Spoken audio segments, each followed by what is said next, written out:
This is a huge deal. So what has it kind of meant to you that this was your own feature film? It was very surprising because I got approached to do it. Like I'd never worked with David before, and I'd never worked with Ruth and Julianne before, the producers. So the script was sent to me. I absolutely fell in love with the writing. Like David's skill just kind of blew me away.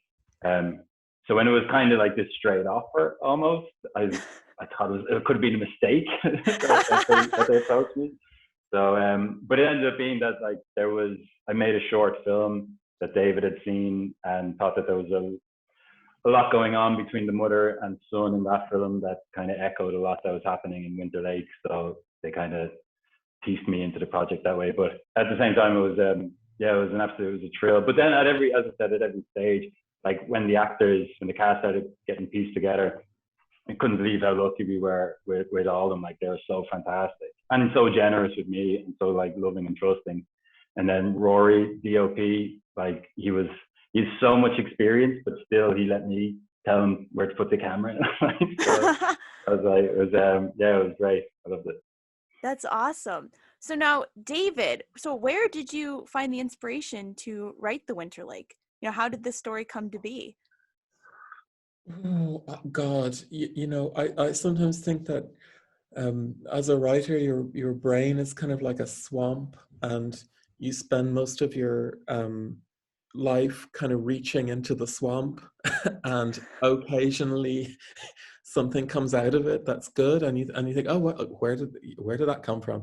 And then things just kind of bubble up, I guess. But I think what I was interested in to start with was the idea of the relationship between people and the landscape, and the way that the landscape can reveal us and reveal things about ourselves that we might like to conceal. And I guess the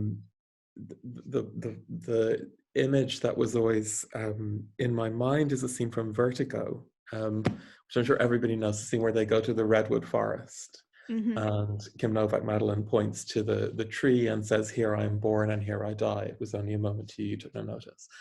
And so the idea that, whatever strange psychodrama is going on with Madeline, the trees are there, and the trees are somehow both indifferent to her and connected to her. So that interesting relationship between our human dramas and the landscape that is other, but at the same time can intervene in our lives in interesting ways. So that was the root. Yeah. Well, I appreciate what I appreciate about this story is that it was very character driven for being sort of like this big thriller, almost horror. So I mean, where did you get the idea for these very I guess you could say deep is not the right word, but I mean, these are very like well thought out characters. They each have a story behind them. And I thought that was pretty incredible. So where did you kind of draw an inspiration for each and all those? Gosh, I mean, it's a strange film for me in some ways, because it's the only time I've ever written a film with a male lead. And I find that kind of, the kind of forthright hero archetype very difficult to both write and watch. It doesn't, I just don't care about those people. But I'm sort of interested in people who are very interior and withdrawn, and I suppose, the people who are disempowered. And as a child, as a young person, you are, you're in the world, but you're not able to affect it in some pretty basic ways. I mean, I think one of the really important images that was in the script over and over again was things to do with driving, and how as adults we take this very much for granted that we can go where we want when we want, but as a child you can't. You have to be driven, particularly if you're in a rural place like Tom is. So that kind of disempowerment of young people makes them exciting to write for, because how do they buck against that? And Holly, is also somebody who's been prevailed upon by the world, and how does she react to that? And she reacts in a very different way. And Yeah, I mean, I guess again, you know, it's a very realist film in a lot of ways, but it's also a film that's playing with archetypes, I think, Mm-hmm. and you know, different archetypes of what we might expect of the man and the woman, and maybe to swap them in some ways and see what happens there. That can be Mm-hmm. interesting. So it was just about these four characters who will mirror each other in interesting ways, and Mm-hmm. uh, perhaps don't do exactly what we might normally expect them to do. Absolutely, absolutely. So I'm gonna throw this one back to Phil. So obviously, first feature film.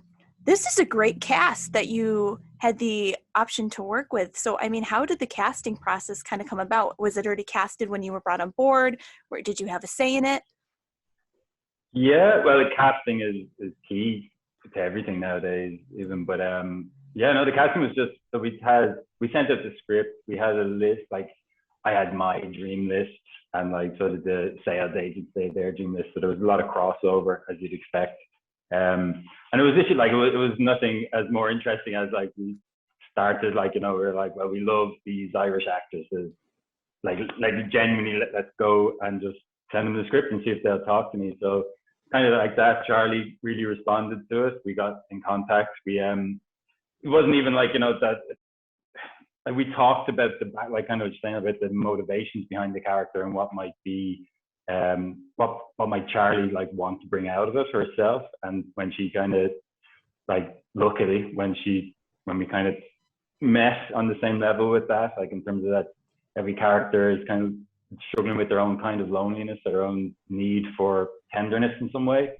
That she kind of found something in that, and she was able to pull on some of her like people that are directly in her life. And it was kind of a similar thing all the way through, like with Emma. Like we were totally blown away. Emma even like she auditioned, she put herself on self tape for us. And we're like, oh, okay. So it was like a very short list that Emma quickly got to the top of, basically. But yeah, she was brilliant. But same with Anson. I think Anson was the first time I've ever done any audition. And he walked in, and within 3 minutes, I was like, this is the guy. He's absolutely amazing. He's amazing. And just had so many ideas and was so fertile in his kind of like in his imagination. It was brilliant. And then the same thing with Michael. Like I've loved him for a long time. I don't know if there's a series here a long time ago called Spin the Bottle, which is the first time I ever saw him. And he wrote and starred in it and stuff. And just watching him since then, my whole life, and just loving him as a performer, I was like blessed that he came on, and he was brilliant. And they like as much as like the characters are so real, you can still take the character in any direction. You know what I mean? Like the interpretation can turn it into is the thing that turns it into something real. And I just loved what they all done and what they were able to bring to us. But yeah, his was a very like just on Michael, quite a tricky one because like obviously he's the bad guy, but you still have to know that he's still human. Spoiler alert. Yeah. Yeah, spoiler. It's okay. It's okay. Yeah. Okay. No, that's awesome. Yeah, so that's I mean, you kind of lucked out for your first, feature film debut. I mean, that's a phenomenal cast to be able to work with. No, completely. Yeah. So now this film premiered last July in 2020 at the Galway Film Festival, correct? And it was virtual a premiere? Yeah. So kind of how did that first rolling out this film go? It was obviously it got your rolling out plans, premiere dates got probably all scrambled due to COVID and all the circumstances. Yeah. I don't know, like, 'cause also me being in the UK, I felt really disconnected from it. So I don't feel like I'm the right kind of person to present. Like we did a Q&A, people watched it and commented live on Twitter, and I was like, if you're commenting live, you're not watching the film. So, I don't know. I had a little bit of I don't like. I love the cinema. I love being in the cinema. So it was like there's something amazing about it that we actually like made it and got it out there, because it was every step of the process of a low budget indie feature is tough to get made. But I still lament that it didn't go, that the cinemas weren't open. So that's So yeah. I've got a slightly controversial take on this. Well, let's hear it. Well, no, I mean I love the cinema, obviously, but I also think so much of our film is about things in the home and things that are, insidious presences in the home.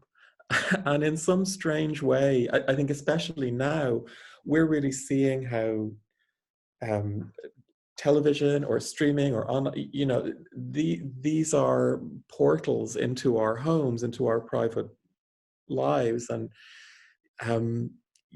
things can enter our homes via the smaller screen in a way that's sort of that can be very troubling and intimate, and it is a whole different set of intimacies to those we experience in the cinema. And even though when it was imposed upon us, I guess, by the crisis in the world, it's still an interesting kind of different set of intimacies for this particular story, I think. So I see the bright side of it, basically. Yeah. So you think that a virtual premiere worked well for this film? Is that what you? I think it was. I think it was amazing that Galway were able to go ahead when so many festivals weren't. But I also think, being as it was, I mean, it was all that. There is no way to premiere a film in the cinema at the moment. So I think it's interesting to look at the ways that, yeah, in some senses, virtual premieres and small screen premieres reduce the film in from some perspectives, but they also add interesting resonances to it that you may not have anticipated. So I think that was interesting to see. Yeah, absolutely. So just so I get my timeline correct, when was the Winter Lake actually shot and filmed? God, February. So we started shooting in February 2018. Was it? Oh, wow. So it was a good couple years ago then. No, I think it was shot in 2019. So time has no meaning now. Yeah, I know. 2019. It was 2019. Yeah, sorry. No, good. I was like, wow, that was this film was made 3 years ago. I was still thinking it's 2020 now. I was like, oh crap. Yeah, it still feels like it. Ago. Yeah, totally. Not much has changed, so it definitely still feels like 2020. Oh my gosh, that's crazy. Yeah. It's a long So time. now where can we find the Winter Lake? I know that it will be streaming on Apple TV. Yes. On the 15th? Is it the 15th? That's the date I have. I think that's the date in Ireland, but I think it's the 8th internationally.